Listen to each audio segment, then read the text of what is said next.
Though man has been able to fly for only the bat of an eye in all of history's life, man's imagination has soared since history was born. Though man may, at times, be bound by the chains of oppression, man's imagination has always walked free. Though man, limited in tongue and geography, finds it difficult to pass borders, man's imagination has never seen an obstacle that it could not overcome. In short, we can put our minds to anything. These words may appear to be wildly optimistic and naive, but without people who believed in them, the ideas of the world would have never come into fruition. Such is the case with flight. I'm sure that at some point in your lives, you have heard of the Wright brothers, two magnificent Americans who, in the first decade of the 20th century, forever revolutionized the world with their lightweight flying creations. Their story is no doubt one of dedication, perseverance, and determination. Today, however, I want to share a story about a different man, a man who, while less known, had no less spirit and imagination, a man who saw no limits to what he could do, and who set out every day to accomplish what those around him said he could not. His name was Alberto Santos Dumont. Alberto Santos Dumont was born in 1873 to Enrique Dumont and Francisca de Paulo Santos of Brazil. At the age of 10, a dream came to him while he gazed in marvel at the skies of Brazil. His dream was to fly. From that moment on, Santos Dumont worked tirelessly to create contraptions of all sorts. His failures were numerous, and his critics even more so. He was often stuck on the ground, and at one point hanging from the side of a hotel building. To many, Santos Dumont's work seemed too complex and difficult, but he said, "The more they laughed at me, the happier I was, knowing that someday the laugh would be on my side." And with that, on October 23, 1906, Alberto Santos Dumont successfully created and flew a heavier than air aircraft, becoming a sensation across Europe and Brazil. It may have taken over 20 years, but the whole world came to laugh on his side. Millions of people have been affected by his story. Santos Dumont has become immortalized proof of what perseverance and determination can accomplish. Failure wasn't a deterrent, but a catalyst to his fervor. In order to be successful, he had to embrace his mistakes. Following his example, I hope to do the same by accepting failure as an outcome and working through it. That is why I, Brianna R have chosen to study aerospace engineering. Since beginning the independent study and mentorship program, I have gone to great lengths to bring my ideas from dreams to reality. Initially, I had only a basic concept of aerospace engineering. I thought, I like math, I like flight. That means I have to like aerospace engineering, right? In no time at all, I found myself sorely mistaken because this is actually a far more complex field than I could have ever imagined. The moment I began my research, I submersed myself in all sorts of new information so that I could better grasp the full range of opportunities that awaited me. Furthermore, my informational interviews provided valuable insight into being an effective employee, partner, and leader in the aerospace engineering field. While I'd gladly spend hours elaborating on all the fantastic content, I'll contain my excitement for the sake of brevity. One of the first topics that I studied was celestial mechanics, which is a very theoretical branch of astronomy. It's concerned with the motion of celestial objects, such as gravitational forces, rotations, and orbits. It's taken thousands of years to come to where it is today, beginning with our inaccurate geocentric models, such as the one on the slide. But now it's so accurate that we can plan interplanetary trips, suborbital flights, and all sorts of satellite paths. We can send out an unmanned spacecraft with remarkable accuracy. Physicists, through celestial mechanics, can and have calculated where on the Earth a retired satellite will crash with an accuracy within 10 feet. Isn't that remarkable? It turns out the math, well, this isn't surprising, but it's quite scary. But you can learn a lot from the history of the field. Celestial mechanics, unlike regular algebra, relies on the quaternion coordinate system, which uses imaginary numbers. It's based off the work of physicist William Rowan Hamilton, who saw a problem to how classical algebra worked and wanted a solution. It better predicts movement and location without issues such as gimbal lock, which is where 1 degree of rotation stops working in simulations. It's a testament to the power of alternative solutions. The second topic that I studied was navigation. We as a species didn't make it to our GPS-laden society in an instant. You couldn't just ask Siri how you could get from Texas to, say, Pennsylvania. Navigation has also taken thousands of years to develop. It began with celestial navigation first, using the stars to navigate. With that, you could figure out if you were going north, say, but not much else. From then, we used the sextant and astrolabe to get better longitudinal and latitudinal estimates. But the problem with that was you needed a map for every season, location, time of day even. So were you using the map for Brisbane, Australia in the summer, or the map for Shanghai, China in the fall? There was still a lot of ambiguity and confusion. With the harnessing of a little current known as electricity, navigation was turned completely on its head. Now we use a technology in airplanes called VHF omnidirectional radio range, or VOR. VOR beacons spread electromagnetic waves out in 360-degree radians to tell pilots where they are in relation to an airport. The corresponding signals from 3 or more VOR beacons allow a pilot to triangulate their location with an accuracy within about a few hundred yards. This is a great technology, but it only works at low altitudes and can get misleading if you cross directly over the beacon. The GPS is the real flagship of navigation. With the Wide Area Augmentation System, or WAAS, you can figure out where on the planet you are within 3 feet of accuracy. This American technology enables thousands of commercial and military-grade aircraft to know exactly where they are at any given moment. It's currently restricted to the government, so that's why Google Maps tells you to turn 300 feet before your exit. But as you can see, the safety and science of navigation has come a long way and has a long way to go. This is only a snapshot of the research that I've done. It's enhanced my understanding of what I need to know and do if I wish to enter the aerospace engineering field. I've also gained valuable information from informational interviews. Interviews with people that I never thought I'd meet and in places that I never thought I would be. One of the first people that I interviewed was Bill McManaway, a retired Army defense engineer. He worked a lot with missile systems, so creating ballistics for the government. And what he told me was, though you may have a set of optimal performances, it's very expensive and inefficient to meet all of them, so you're going to have to make sacrifices.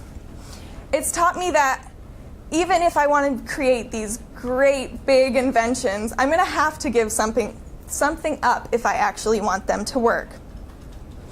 He's also taught me that putting yourself in new places can provide surprising results. He was originally set to go to Stanford for college, but a month before that, his dad decided, hey, what if you went to West Point to give it a try? He thought, maybe that'd be fun, and now look where he is. He never left, and he loves his career. Another person that I interviewed was Jesse Dearden, a systems engineer for Bell Helicopter. What I learned from that interview is that engineering is a very slow process. Though what you may have to do is simple, as a whole corporation, it's very hard to get something done on time. As a result, it can be infuriating, frustrating, and tiring. But if you have patience, you can successfully navigate the field. Randy Heinrich was another person that I interviewed. He is a mechanical engineer for General Electric. And what was the most fun about this interview was I actually got to go back into General Electric's testing facilities and see everything that they created and that they used to test their creations. For example, they have these big capsules that test all sorts of air pressures, heats, and humidities. And it simulates a product's lifespan over 20 years to see if it breaks or not. And they just have rows of these lined up down their facilities. It looks like some dystopian nightmare, but it's amazing. So I learned about a lot of the inventions and contraptions used as an engineer. The last person that I interviewed was John Harkins, who used to work for NASA and for the International Space Station. He told me a first-person account of a lot of the things that I had only heard basic news reports about. He told me what it was like to see the first satellite get put on the space station and to see all of the modules get placed on. He truly loved working there, which is why he's become a STEM advocate now. It really sparked my passion for aerospace engineering. But a downside to aerospace engineering, as he taught me, was that it's very hard to balance your career and your passion. He had to go from Houston to Dallas, career and your family. He had to go from Houston to Dallas and back just to be with them, which took up a lot of his time. And as a woman, that may be hard because I do have aspirations for a family, but also for a career. So I'm going to have to keep this in mind if I wish to go into the aerospace engineering field. From these interviews, I found not one, but two mentors who I have not mentioned yet. Kate Van Dellen and Joel Baden, a married aerospace engineering couple, and the first professionals that I had the honor of engineering. From the moment I met them, I knew that they were a perfect match for me. They strayed away from the strictly technical aspects of aerospace engineering and talked more about the human ergonomics of what aerospace engineering means. They think that it's important to value human comfort and human considerations if you want to be successful. Ms. Van Dellen previously worked for Lockheed Martin and General Atomics, but now she is an entrepreneur and a feminist writer. Mr. Baden is a flight test engineer for Bell Helicopter. Both grew up surrounded by aviation, and they foster their passions through each other. Through our mentor visits, they have taught me to not be deterred by anything, and that everything has a simple solution if I just work to find it. I also love their enthusiasm and know that throughout my high school career that they can help me. The big behemoth of my first semester was, of course, my original work. Although I spent many hours searching in vain for it, my original work came out of a personal need. So whenever I'm on an airplane, and I'm sure some of you may also feel this, but you get a sort of pain whenever you ascend or descend. It's infuriating, and chewing gum, yawning, all of these sort of homemade solutions don't really work. So on a trip to California, I found that even 2 days after riding on an airplane, my ears were hurting like mad. So I had thought, what if there was a way to stop this completely? Well, this would require active changing of the pressure in the outer ear to balance the pressure in the inner ear, which is why you get that pain. So I decided to create a device that would actively balance this. And I have to be very vague due to patenting concerns, which I will elaborate on later. To go from an idea in my head to a physical product, I spent hours drawing both in school and outside of school when I should be and shouldn't be, so that I could create what I thought was the best design. After that, I went and utilized a 3D design software to get the first physical model of my prototype. Then I went to the Frisco Public Library to get everything printed and constructed it. The result was a rather shabby outline prototype. It didn't have any of the circuitry or any of the functions that it needed. But I received a phenomenal response at the annual ISM Research Showcase about it. People suggested that I get sponsored to do testing and barometric pressure changers as soon as I figured out how to get my working prototype, patent the design, and even go to the Johnson Space Center for testing. Remarkable ideas came to my mind that night, and I knew that this was what I wanted to continue. That's why, for my final product, I had a continuation of my original work, creating a new and functional prototype. It varies from the first project because now I know what I did wrong and how to fix my errors. For example, I learned that I had made my original design far too small. I couldn't even fit it over my own ears. So I redesigned it to maximize space. And now it fits over the ears of your average person. Additionally, I put far more research into the mechanisms behind my product and behind the human ear to make sure that what I was doing was actually feasible. In order to figure all of this out, I interviewed Dr. Kevin Lundy, an ENT, who explained to me that such a device would theoretically benefit the wearer, but that there is no way to totally equalize pressure if I'm just measuring the outside atmospheric pressures. Because if you do that, how are you going to know at what rate the air pressure is changing on the inside of your ear? That is why he introduced me to a little technology called a tympanometry measuring device.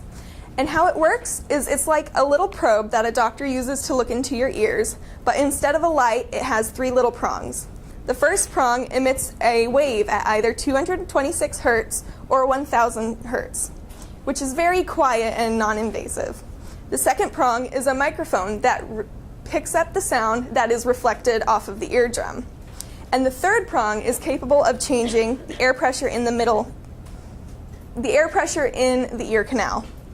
Whenever the microphone records the least returning waves, that means that the eardrum has absorbed and vibrated for most of them, which means that the tympanic membrane has the most flexibility and that the pressure is equal at that point.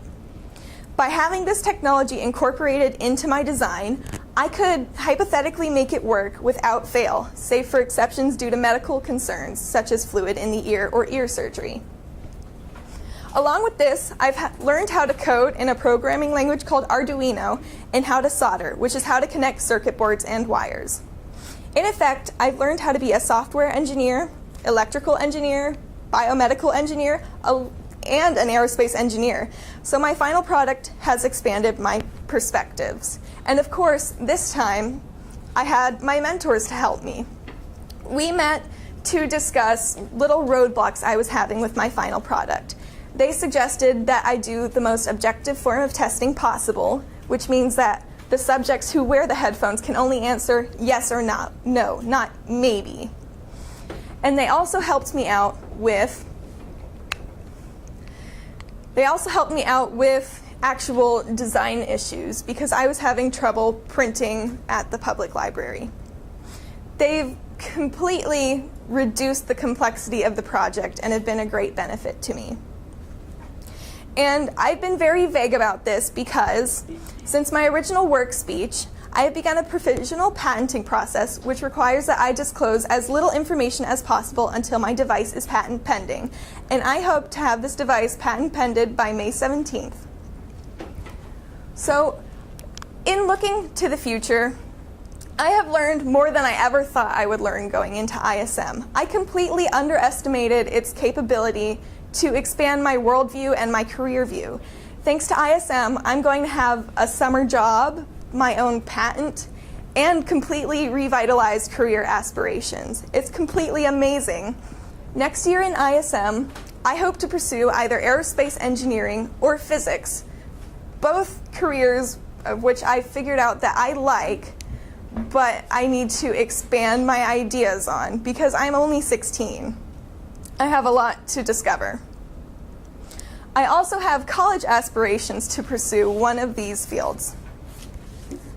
I would like to thank my friends who have kept me this year as stress-free as it can be, my family who has supported me from day one of my projects, and my mentors who opened the doors to aerospace engineering for me and who fostered my passions.